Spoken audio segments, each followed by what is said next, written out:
Hi guys, here most of them get answer 4 for this problem. Wrong order. Here 24 divided by 4 divided by 2 is 2 divided by 3.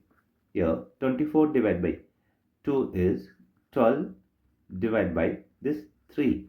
Here 12 divided by 3 is 4 is the wrong answer. As per this order of operations PEMDAS, this 4 is the wrong answer. Here we are going to introduce this PEMDAS rule from order of operation to solve this problem in correct order. Here this is a bracket higher priority. This is a exponent. M stands for multiplication, D stands for division, A stands for addition, S stands for subtraction. Here multiplication division both are equal priority. Also this addition subtraction both are equal priority. For this equal priority, we are going to introduce this left to right rule in the problem. Now we are going to solve this problem in correct order by using this order of operations PEMDAS. Here, as per this order of operations PEMDAS, the bracket is higher priority. In this problem, we don't have the bracket. Here we have only this multiplication and division. Here, all are division. For this, we are going to follow here left to right. Here, left to right one is this one.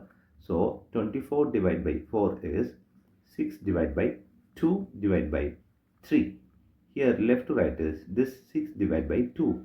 So, the 6 divided by 2 is 3 divided by this 3. Here 3 divided by 3 is 1 is the correct answer.